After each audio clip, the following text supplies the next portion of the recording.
and welcome. Police arrest suspects allegedly involved in the kidnap and murder of 5-year-old schoolgirl Hanifa Abubakar in Kano. President calls for a thorough prosecution of case in court.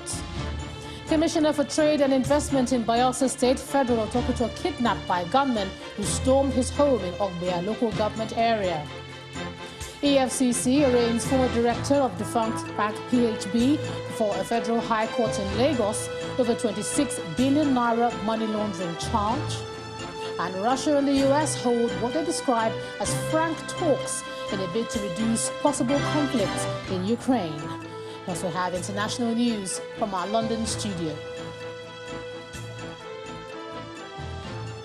On business news tonight, Vice President Professor Yemi Osinbajo restates call for investments in natural gas and its use as transitional fuel at the 2022 World Economic Forum. On sports news tonight, defending champion Naomi Osaka crashes out of the Australian Open after losing to Amanda Anisimova in the third round.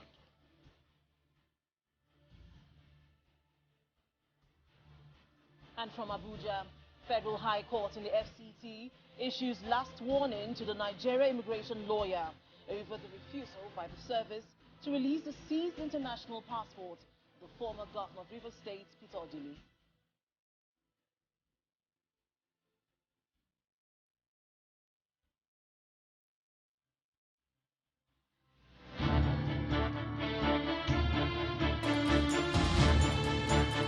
For about 2 months, the whereabouts of 5-year-old Hanifa Abubakar remained a mystery, but that has now been resolved.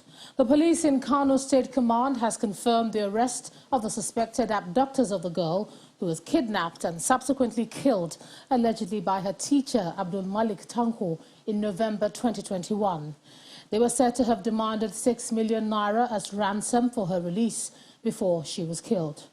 According to the police, Hanifa's body was found in a private school in Nasarawa local government area, where she was buried by the suspects.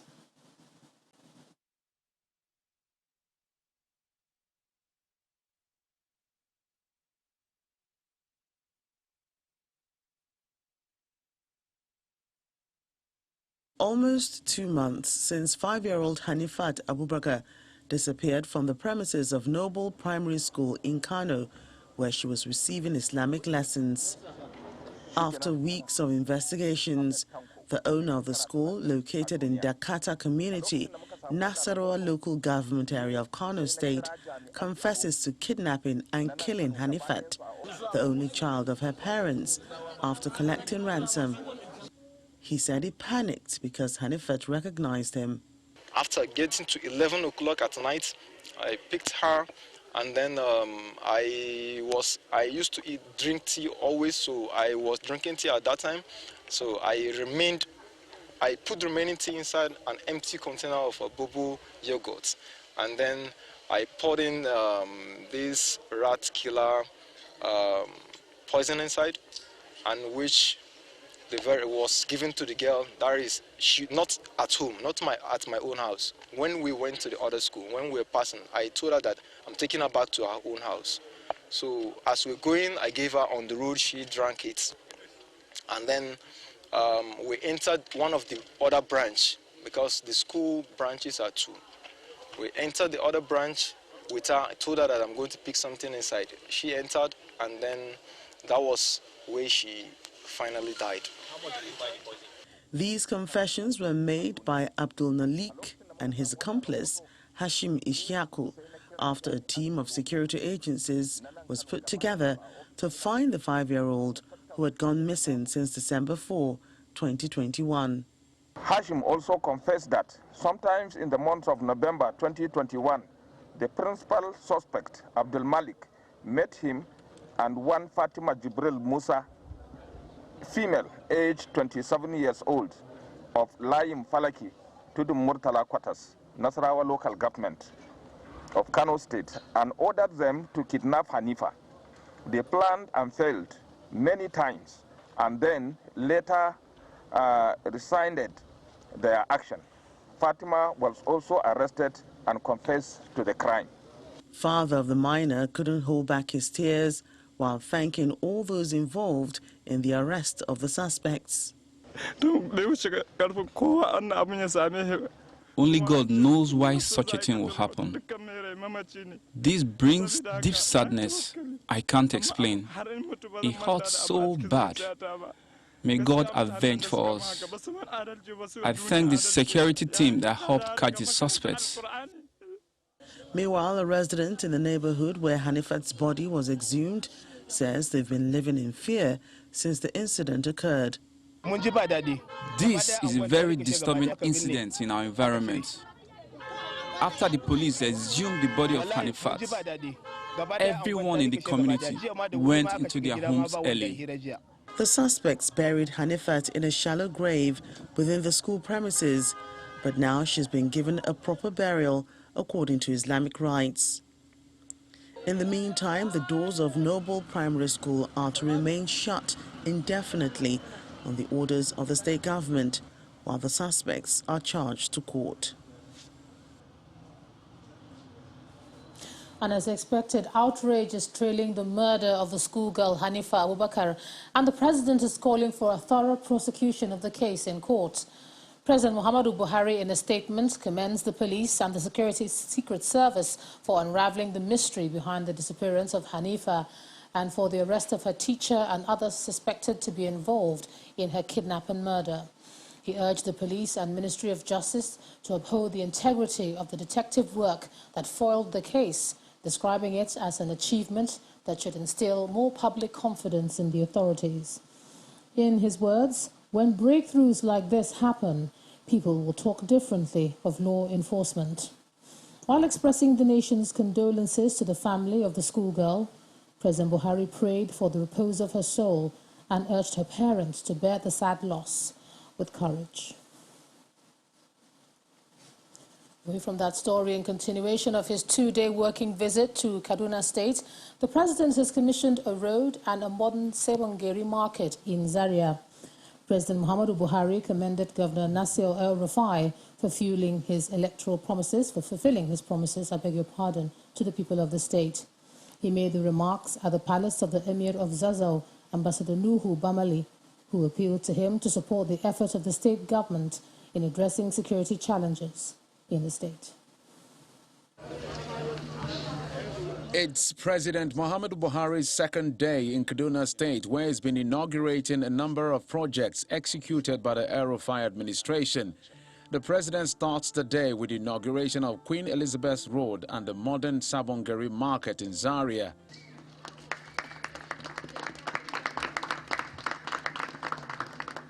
From there, the president moves to the palace of the Emir of Zazzau to pay his homage. Just like he did on the first day, the president commends the state government for the projects being executed. All I can say is that I am pleased with what I have seen, within the resources available and time, how the governor has really delivered the trust given to him by the people of Kaduna State. Governor El-Rufai went down memory lane, recounting how the emirate contributed to the president's electoral success in previous elections. He says the people have also been supportive of his administration's efforts at managing various issues in the state. Our traditional leaders have been at the forefront of collaborating with the state government in the areas of primary health care and security, Mr. President. We've not had polio in this state for as long as I remember. They are very active in getting people immunized. They were very active in helping us lock down mosques and churches when the COVID pandemic broke out. For the Emir of Zazzau, Ambassador Nuhu Bamali, the only request he has is for the president to address the insecurity in the state. Almost every morning we wake up with one story or the other. We're happy, with the intervention made, so far. And we're still appealing to Your Excellency to look inwards again and also support the efforts of the state government towards this menace. And we hope that the intervention of the federal government will be very strategic and timely so that at least we can have a lasting solution not to this criminality going on in our country. Thank you. The last 2 days may have brought some nostalgic feelings to the president since Kaduna was his home before he became president in 2015. Going by the reception from the people and the president's reaction to the developments in the state, it's clear that Kaduna still occupies a special place in President Buhari's heart. And to Bayelsa State, where the Commissioner for Trade and Investment, Mr. Fedro Tokito, has been kidnapped. The Bayelsa State Police Command confirmed the kidnap in a statement, explaining that the gunmen, suspected to be kidnappers, abducted him at his residence in a riverine community in Ugbia, local government area of the state. According to him, preliminary investigations reveal that the gunmen stormed his home around 11 p.m. yesterday and whisked him away in a waiting speedboat to an unknown destination. The command says it's launched a rescue mission for the victim. To be or not to be, that's the debate that's trailed the federal government's policy on fuel subsidy over the years, and the debate is back on the front burner. Where labour unions are cautioning against any plan to remove the subsidy, the federal government is contemplating the palliatives to address the expected impact of the removal. Our next report looks at the controversial petroleum subsidy removal. The pump price of petrol is one sensitive issue in Nigeria, especially when it relates to the 24-year-long fuel subsidy regime. Under the administration of President Muhammadu Buhari, the National Assembly passed the Petroleum Industry Act, signaling the government's resolve to remove fuel subsidy. The level of implementation of the PIA, a lot is going on already. As you know, the agencies that were created by the law are now in place, and Mr. President charged us to ensure that we use our best experience to ensure that the industry is on track. According to the Nigerian National Petroleum Company Limited, 250 billion naira is paid on fuel subsidy every month on the average. 4 states in Nigeria take up 40% of Nigeria's petrol consumption. The impact of spending more money on fuel subsidy is affecting the government's revenue. Whilst planning to stop the spending, the government has plans for the impact which the removal would have on Nigerians.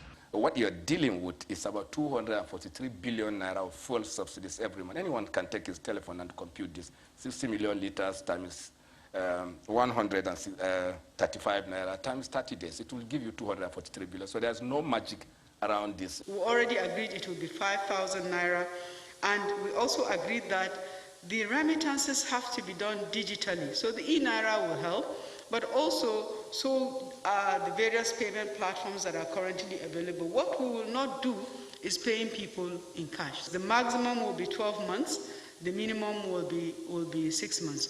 When the National Assembly passed the 2022 budget, the plan did not eventually find its way into the government spending for the year, as the Senate President explains that the President never gave a directive to remove fuel subsidy. And I'm happy to inform Nigerians that Mr. President never told anyone that the petroleum subsidy should be removed. Last year, the National Economic Council set up an ad hoc committee to interface with the then Nigerian National Petroleum Corporation on the appropriate pricing for premium motor spirit in Nigeria.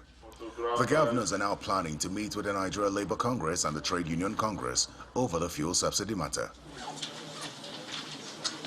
But the labor unions are insisting that subsidy remains, despite several meetings with the federal government.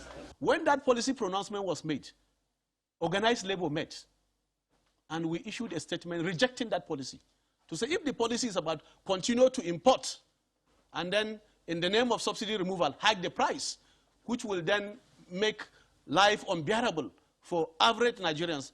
To remove or not to remove, that debate will continue to rage, at least according to the National Economic Council, which had advised Nigerians to wait till June 2022 for a definite answer.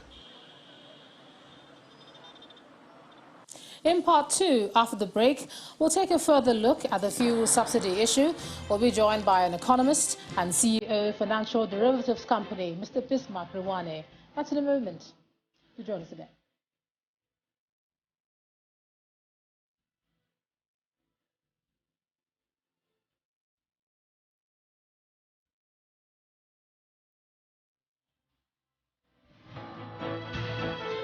back. If you've just joined us, you're watching the news at 10 on Channels Television, coming to you live from Lagos. A reminder of our top stories.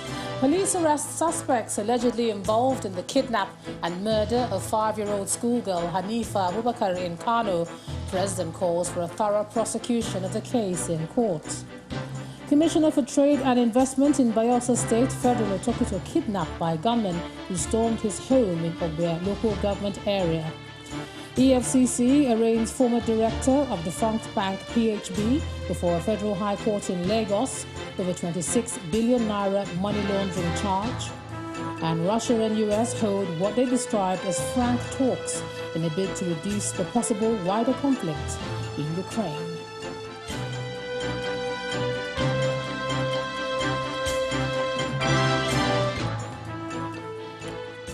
Let's take a look at some of the specifics in the fuel subsidy issue.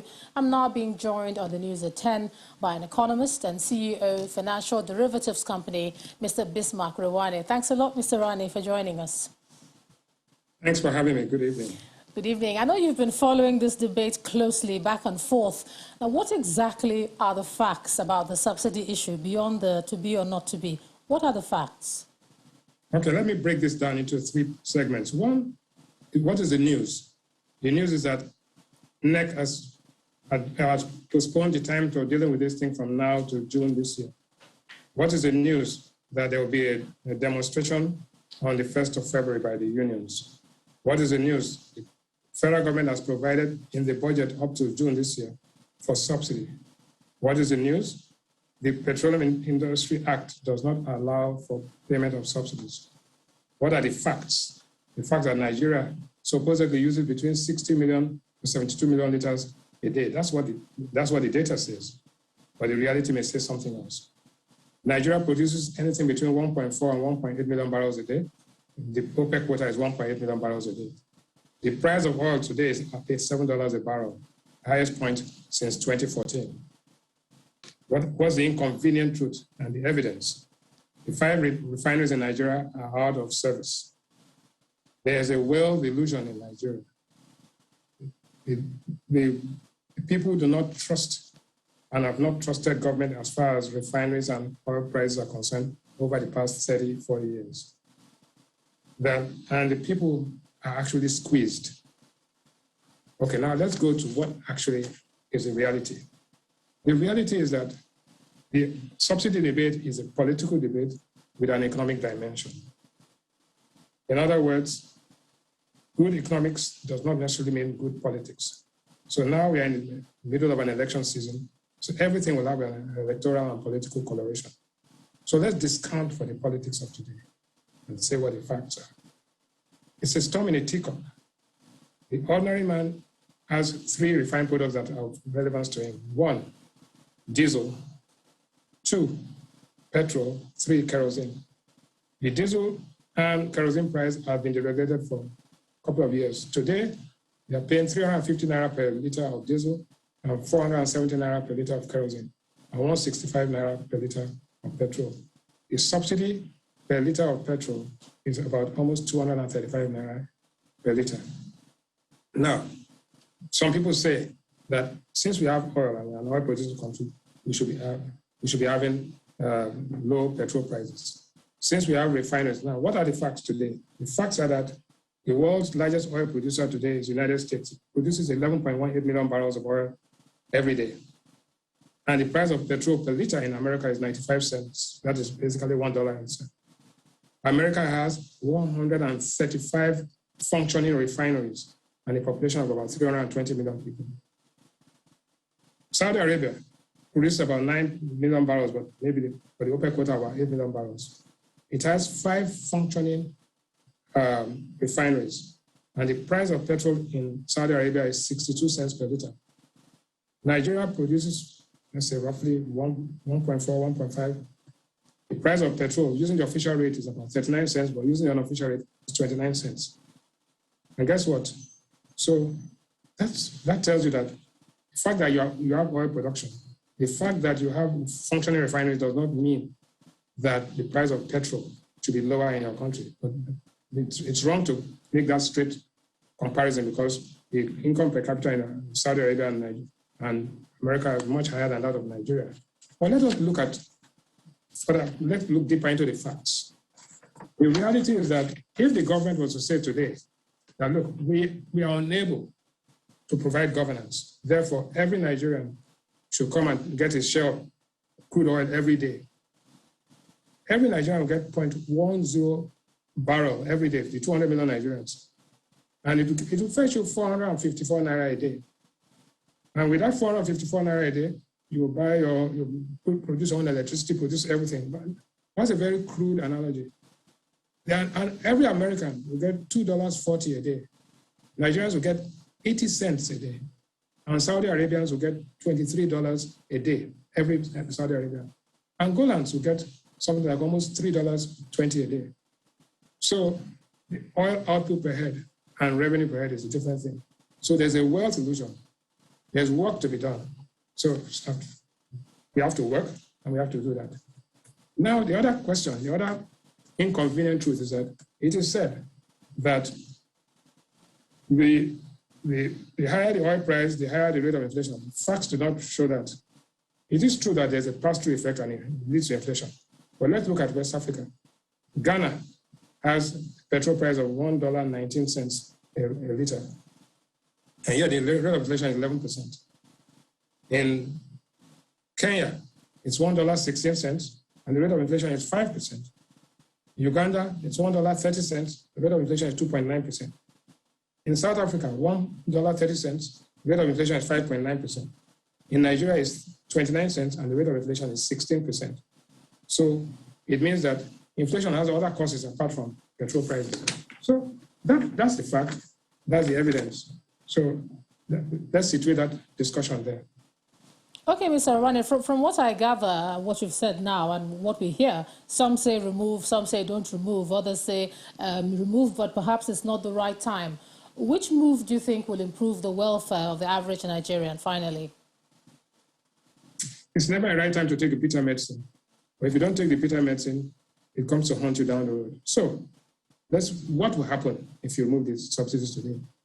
First of all, politically, it will be difficult and become controversial. So everything we looked at him. So let's take away the timing. You are going to have to do it today, do it in June, or do it sometime. But not doing it, it'll be lights out for Nigeria. Nigeria will be doomed if you don't do it. You have to do it sometime, but you have to look for the convenient time. But the question is that if you take the money from the people and give it to the government, what the people are saying that we don't trust that, one, the government will use it in our interest. Two, that the money will not be stolen. Three, that even if it's not stolen, it will be wasted. So that contract, that social contract between the government and the governing is still a work in progress, and it's part of the transition to what we can call a proper democracy. So that has to be addressed. But the reality is that whether we like it or not, the people still have to. The way forward is that the people get the government and the leadership they deserve and they demand. Now we have elections coming. So the change in government attitude or government efficiency is not going to happen because we go for a vigil or go to the mosque or go to the church. It's going to happen because people make a choice to decide the people that will lead them, first at the local government level, at the state government level, at the federal government level. It is when you make those decisions and those choices, and the people know that you will demand good governance and that you can hire them and fire them, because in any case, the leaders are paid to serve Nigeria, not to lead Nigeria, to serve Nigeria. And that decision has to be made.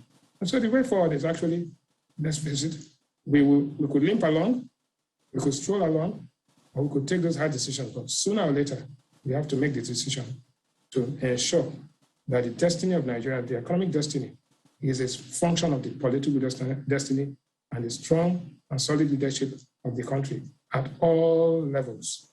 That is it. So it's a decision for today, a decision for tomorrow, but remember that the future is more important than the present, and certainly more important than the past. Thank you.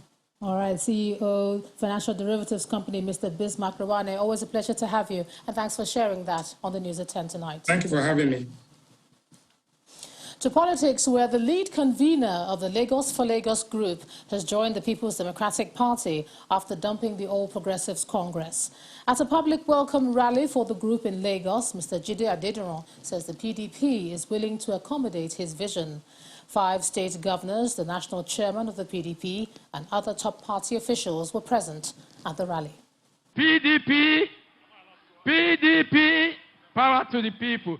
A large crowd on the grounds of the Tafawa Balewa Square, the Lagos for Lagos, a group formerly in the All Progressive Congress, leads its members to join the People's Democratic Party. I have somebody who ran for an election without having government at the center and government in his state, and defeated both the government at the center and the government in the state as a result of his popularity. Top officials of the PDP, including 5 state governors, are present to witness the ceremony. God bless him. A state official of the PDP formally admits the lead visionary of the Lagos for Lagos group. Now introduce to everyone present here our newcomer, Dr. Aziz Olajide Adediran, alias Jandor. Jandor is not only important, but he is strategic. Our presence in this meeting today is an endorsement of the fact that the PDP is the only democratic party in Nigeria. And if we say that you are one of us, you will know that you are indeed one of us in truth and in spirit. For the national chairman of the PDP, the power to change the narrative in Lagos now lies with the people. No more slavery in Lagos. We thank you for coming over for PDP. Go back and tell everybody that this time next year, we are coming back to celebrate a PDP governor in Lagos. This is where our brother can't join us today. The admission of Lagos for Lagos makes the PDP in Lagos one. To be one, not be so. Not be so. The more, the merrier, not be so. As the countdown to the 2023 elections continues, the Lagos for Lagos group says its eyes are on the governorship seats and it's coming out early to share its vision. Still ahead on the news at 10, Vice President Professor Yemi Osinbajo restates call for more investment in natural gas and its use as transitional fuel at the virtual 2022 World Economic Forum. That'll be on business. Do join us again.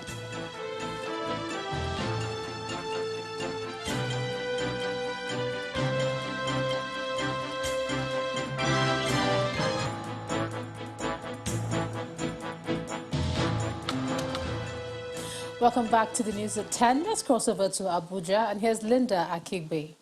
Linda? Hello, Ijoma. Now, staying with politics, the Independent National Electoral Commission, INEC, says more young Nigerians are registering in the latest continuous voter registration exercise, which commenced in June last year. Speaking at a meeting with the media, INEC Chairman Professor Mahmood Yakubu urged that students form a majority of those who have registered for the exercise. The continuous voter registration, which commenced in June last year, has entered the 3rd quarter. As at Monday, 17th January 2022, a total of 8,260,076 eligible Nigerians commenced the online registration, completed the registration physically, applied for transfer to new voting locations, requested for replacement of their permanent voters' cards, the PVCs, and updated their voter information records. Since the exercise commenced in June last year, the Commission has so far published 36 weekly reports which show a consistent pattern of young Nigerians between the ages of 18 and 34 constituting the largest majority of registrants. In terms of occupation, students constitute the largest majority of registrants, which is consistent with the dominance of young people as voters in Nigeria. To the judiciary, Justice Inyangeko of the Federal High Court in Abuja has fixed February the 7th for counsel to the Nigeria Immigration Service, Jimoh Adamu, to show cause why disciplinary action should not be taken against him for refusing to release the seized international passport of former Governor of Rivers State, Peter Odili. Mr. Adamu, who for the second time declined to appear in court today, was given another opportunity to do so in the interest of fair hearing.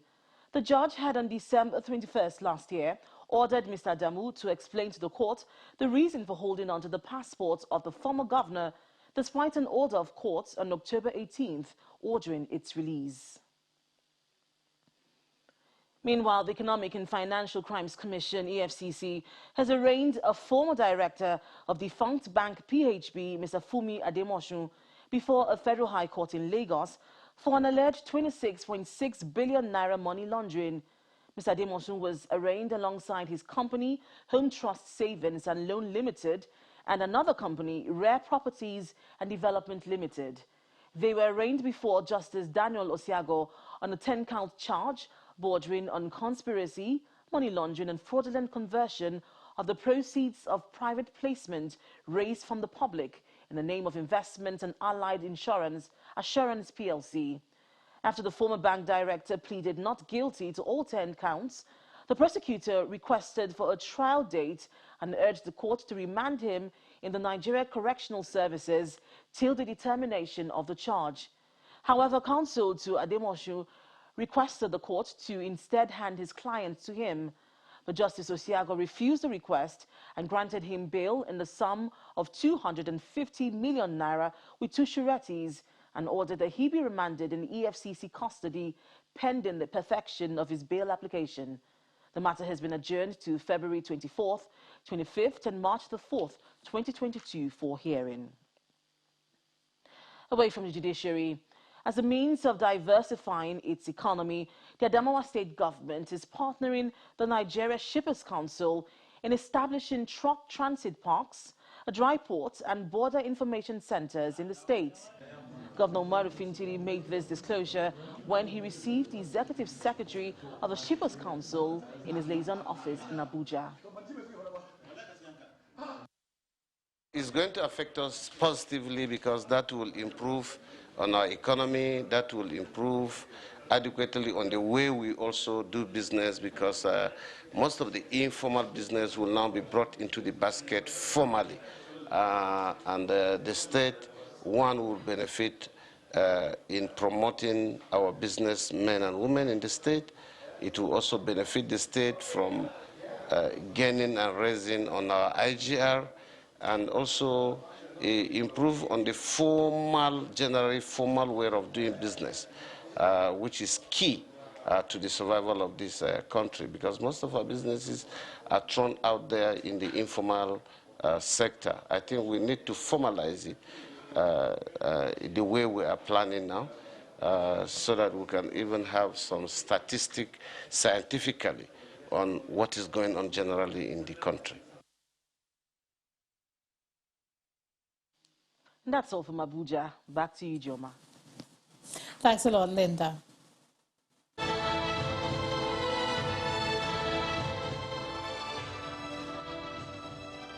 Nigeria must invest in research to produce vaccines for its citizens. And that's according to the Lagos State Commissioner for Health, Professor Akin Abayomi, who believes that research and development is the key to finding solutions to some of the health crises the nation is facing, such as the COVID-19 pandemic. Professor Abayomi was speaking at the Lagos State Health Service Commission Forum for the year 2021.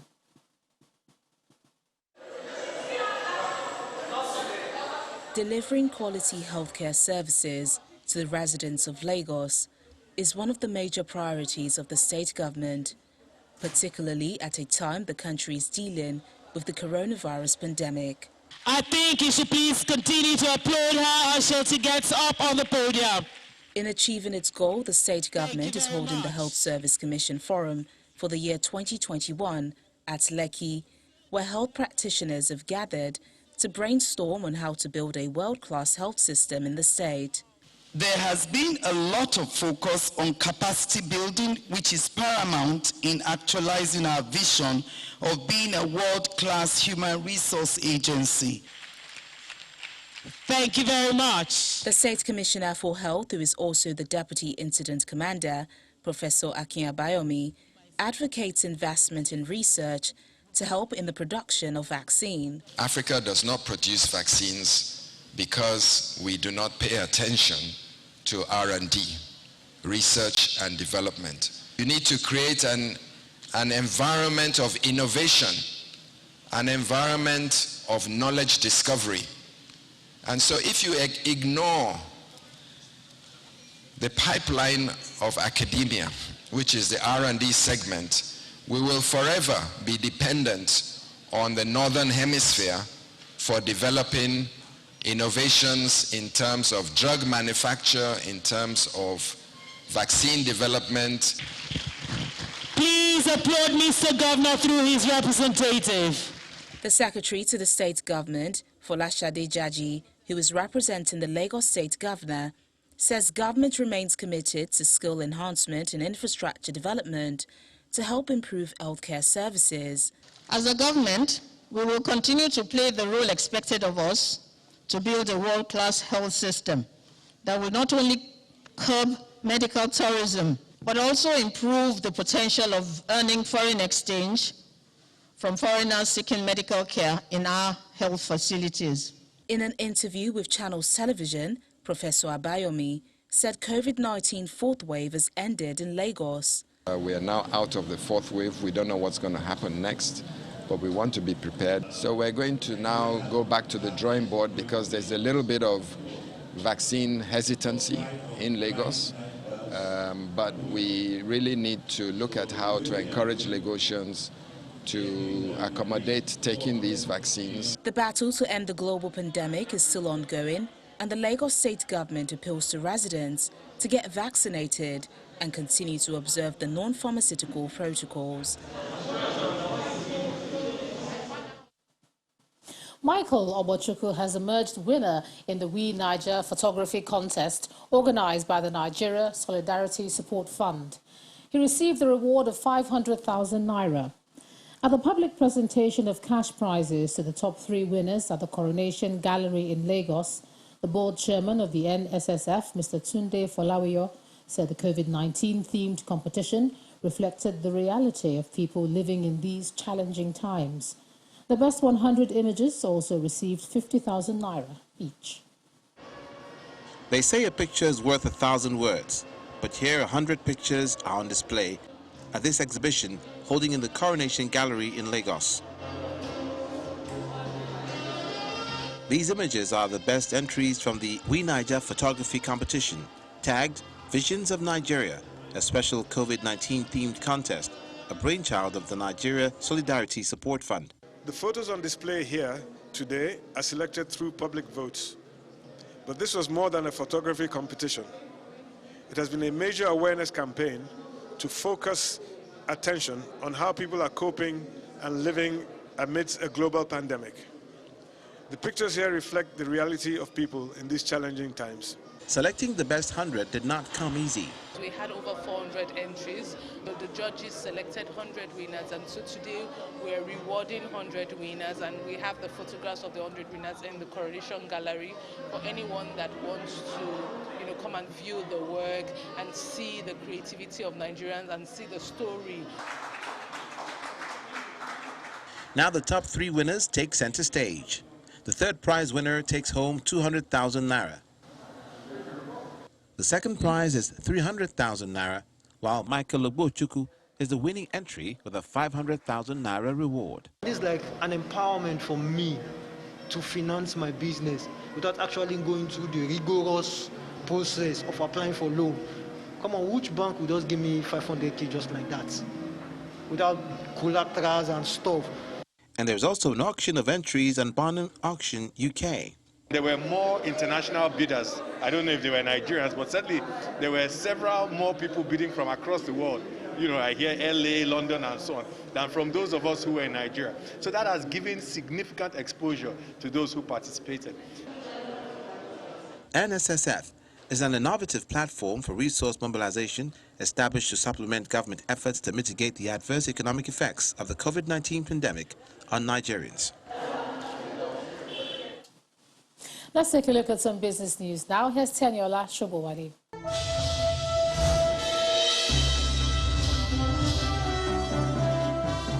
Thanks a lot, Ijoma. Welcome to Business News. Vice President Professor Yemi Osinbajo says Nigeria's commitment to achieve net zero emission by 2060 should be matched with equal commitment to ensure the country's economy does not suffer on account of the transition. Speaking at the Virtual World Economic Forum, Vice President Osinbajo adds that natural gas must be accepted as a transitional fuel for gas-rich African countries and not defunded. We think that gas as a transition fuel is absolutely crucial, not just for effective transition, but also for our economies. I think that we are faced with two challenges: the climate change challenge and, of course, economic development. And so, for us, the gas as a transition fuel is completely, is without doubt, the only pathway. So this is why for us it's important that we are able to continue to attract gas investments and that we use gas for purposes of being able to transit from some of the more hazardous fuels, such as coal and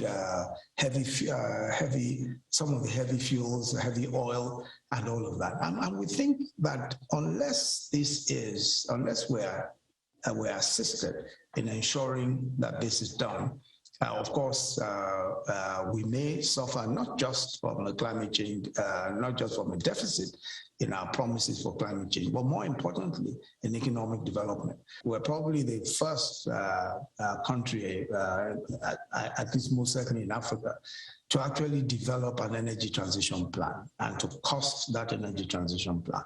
That we've done, and we're about to launch that plan in the next couple of weeks. The equities market closed today's session in positive territory. John Mekwa tells us more.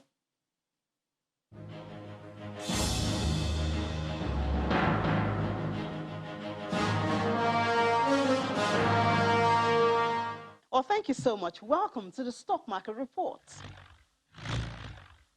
That's right. It's now safe to say that the NGX has had a bullish week, crossing over to the 45,000 level after 4 years and sustaining that advancement to almost 46,000 as the all-share index closed up 0.15%.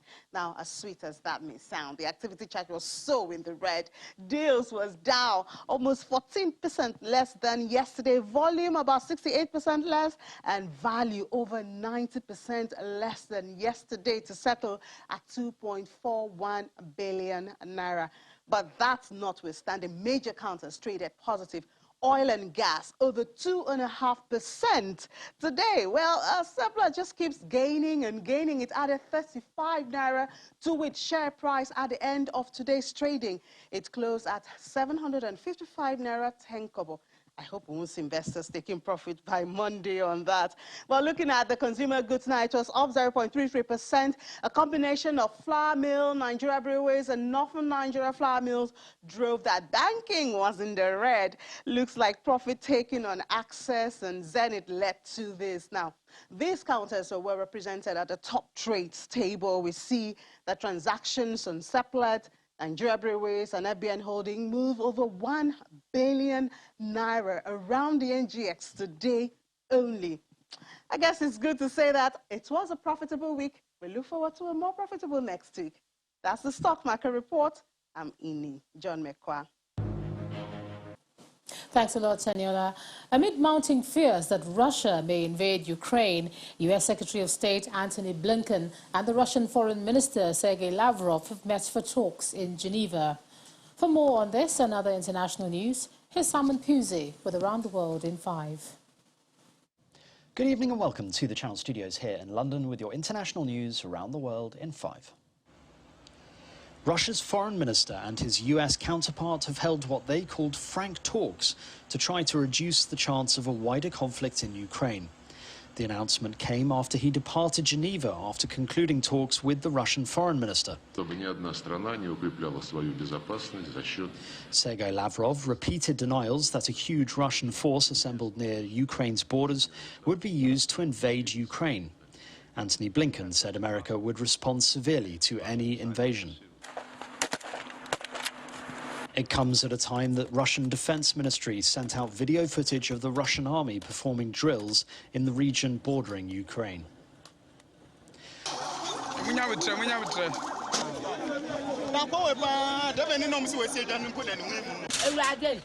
At least 17 people have been killed in a huge explosion near a mining town in southwestern Ghana.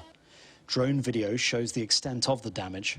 Police say a vehicle carrying mining explosives collided with a motorcycle near the town of Bogoso. Images shared by local media showed a large plume of black smoke rising above destroyed buildings and scattered debris as residents called for help. At least 59 people were injured, some of whom were in a critical condition. Sudan's military chief, General Abdel Fattah al-Burhan, has appointed 15 ministers to a new government. Demonstrations against military rule in Sudan have now been commonplace for months. The move comes almost 3 months after he seized power in a military coup which derailed a planned transition to elections. Since the coup, there have been frequent large protests that have seen more than 70 protesters killed by security forces.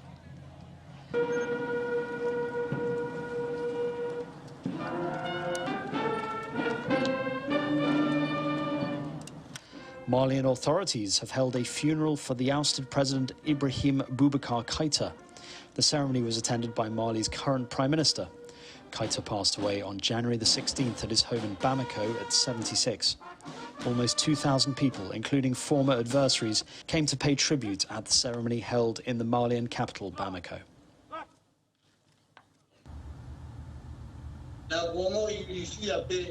Survivors' tales are slowly beginning to come out in Tongo following Saturday's volcanic eruption and tsunami. The story of one man, Lisala Follow, captured global attention after he told a local radio station that he swam for more than a day to survive the tsunami. Mr. Follow described how he held on to a log and then swam back to shore after being swept out to sea. Tongo has confirmed 3 deaths, though the extent of the damage is still unknown. Communications have been crippled, with the only undersea cable that connected Tongo to the outside world badly damaged.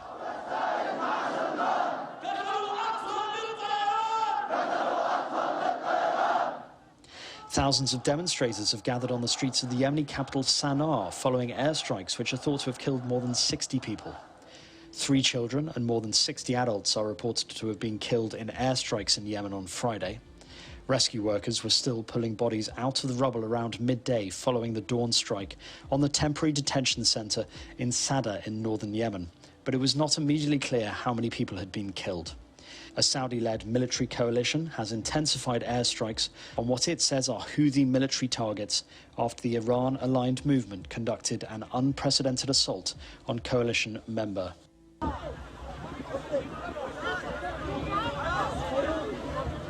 Italian Coast Guard members have rescued 305 migrants from an overcrowded boat in distress off the southern island of Lampedusa. 2 Coast Guard patrols saved the migrants, including 17 women and 6 children, who were crowded aboard a 15-metre boat around 20 miles off the coastline. The Coast Guard said in a press release that the rescue operation was complex because the boat was small and there was an excessive number on board, which they said could have caused the boat to capsize had they not intervened. And finally, Meatloaf, the singer best known for the Bat Out of Hell album, has died at the age of 74. The American singer and actor, otherwise known as Michael Lee Adai, had a career spanning 6 decades and sold more than 100 million albums worldwide. Slash, Cher, Stephen Fry and Boy George were among those who paid tribute to the American musician. And that's your international news around the world in 5. Now back to the Channel Studios in Lagos.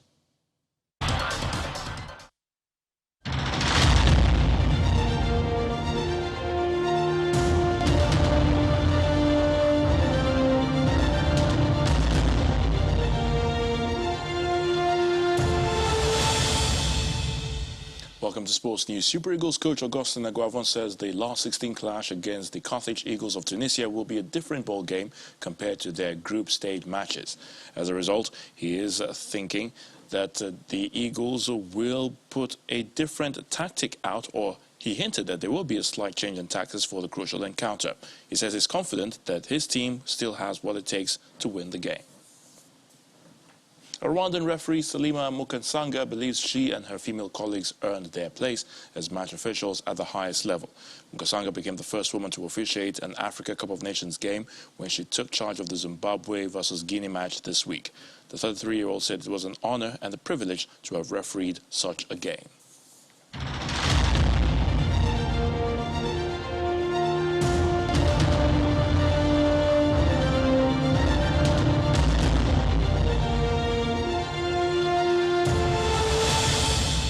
That sports news is back to you, Gemma, for the wrap.